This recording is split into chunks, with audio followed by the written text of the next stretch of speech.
Por su estructura, el alcohol es lo que se conoce como soluble, tanto en agua como en grasa. En términos prácticos, esto significa que, cuando lo bebes, el alcohol puede ingresar a todas las células y tejidos de tu cuerpo sin dificultad. A diferencia de muchas sustancias o fármacos que se adhieren a receptores específicos en la superficie de las células, como si fueran pequeños estacionamientos moleculares, y desencadenan efectos en cadena, el alcohol actúa de forma directa. Atraviesa las células y genera efectos por sí mismo. Esa capacidad de penetrar con tanta facilidad en órganos y tejidos es, precisamente, lo que explica gran parte de sus efectos perjudiciales. Existen tres tipos principales de alcohol: el isopropílico, el metílico y el etílico.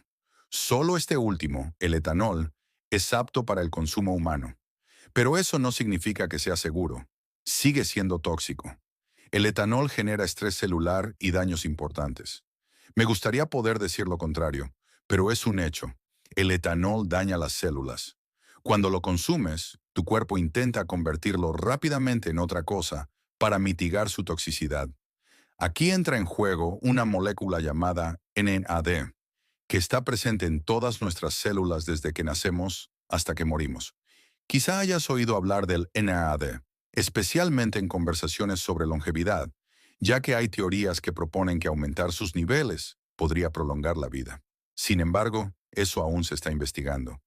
Cuando ingerimos etanol, el NAD y otras vías bioquímicas relacionadas convierten el etanol en acetaldehído. Y si pensabas que el etanol era dañino, el acetaldehído es aún peor. Es veneno puro, mata células, y lo hace sin discriminar. Para contrarrestar esto, el cuerpo transforma el acetaldehído en acetato, una molécula que sí puede utilizar como fuente de energía. Ese proceso, de etanol a acetaldehído y luego a acetato, implica necesariamente la creación de una sustancia tóxica en el camino.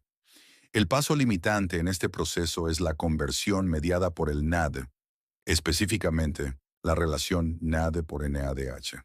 ¿Qué significa esto para ti? Que si tu cuerpo no realiza esta conversión lo suficientemente rápido, el acetaldehído se acumula y causa más daño. Este proceso ocurre principalmente en el hígado.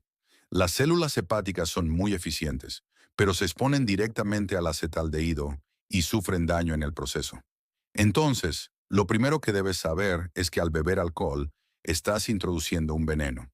Ese veneno se transforma, en parte, en un veneno aún más potente, y una fracción termina siendo convertida en una forma de energía, pero a un alto costo metabólico. Por eso se dice que el alcohol contiene calorías vacías. Aporta energía, pero sin nutrientes esenciales como vitaminas, aminoácidos o ácidos grasos. Aunque el azúcar también es criticado por tener calorías vacías, sigue siendo una fuente energética más eficiente que el alcohol.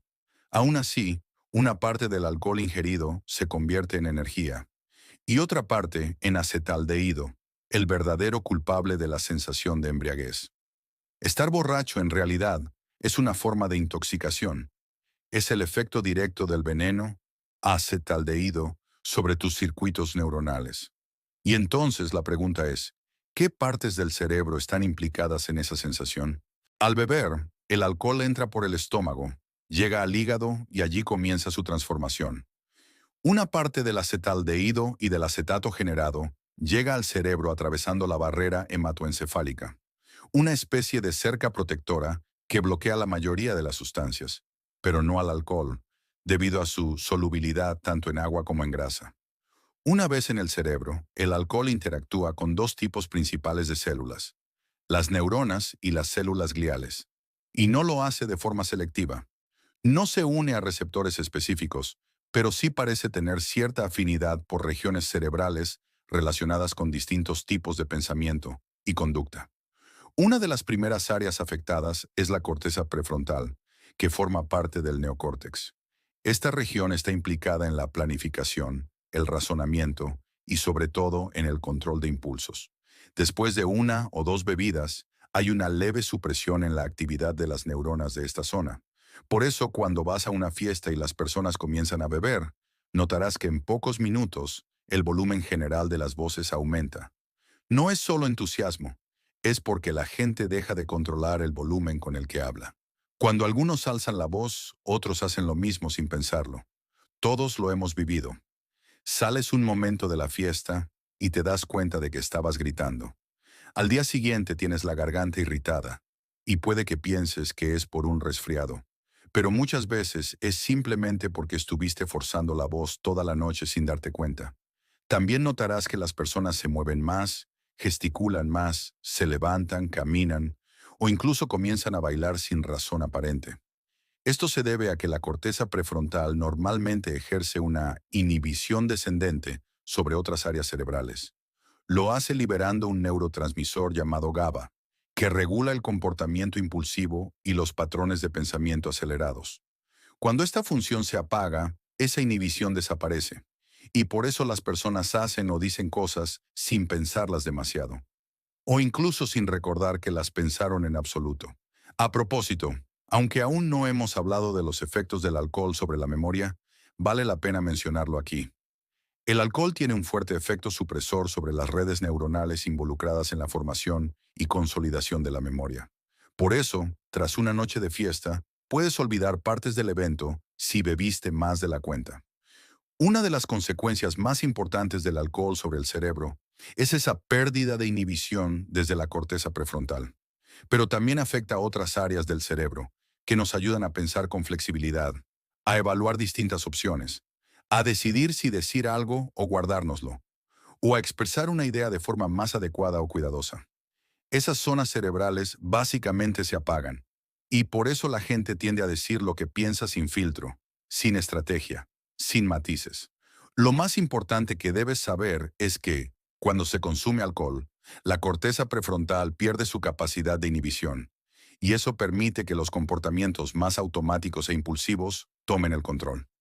Y lo interesante es que esto no solo ocurre a corto plazo, es decir, durante las horas posteriores a haber bebido, sino que con el consumo frecuente de alcohol, esos mismos circuitos cerebrales pueden sufrir cambios duraderos que afectan el comportamiento, incluso cuando no se está bajo los efectos del alcohol. A medida que las personas beben con más frecuencia, se refuerzan los circuitos cerebrales relacionados con los hábitos y los impulsos. Esto significa que ciertas formas de comportamiento, como actuar sin pensar, reaccionar de manera exagerada o hablar sin filtro, pueden volverse más comunes incluso en momentos de sobriedad, si el consumo de alcohol ha sido repetido o sostenido en el tiempo.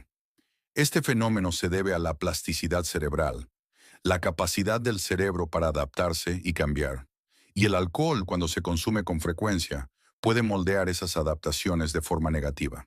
Las redes neuronales que se activan durante la embriaguez no solo se activan mientras hay alcohol en el organismo, sino que pueden fortalecerse como patrones habituales de funcionamiento. En otras palabras, el cerebro se entrena para funcionar de manera más impulsiva y menos reflexiva.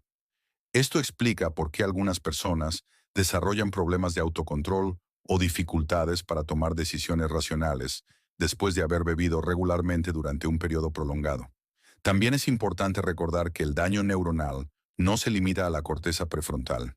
El alcohol afecta múltiples regiones cerebrales, incluyendo áreas implicadas en la coordinación motora, la memoria y el estado de ánimo.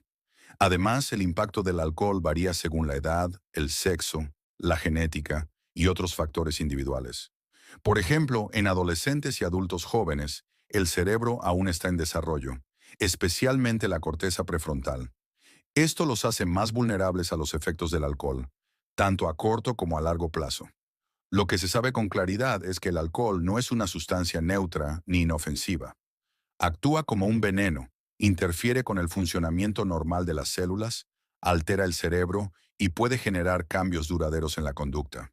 Incluso cuando se consume de manera social o recreativa, el cuerpo tiene que hacer un gran esfuerzo bioquímico para metabolizarlo. Y ese esfuerzo deja huellas, a veces sutiles, a veces profundas, en la salud física y mental. Por eso es fundamental estar bien informados, entender cómo actúa el alcohol en el cuerpo y el cerebro, y tomar decisiones conscientes que prioricen la salud y el bienestar a largo plazo.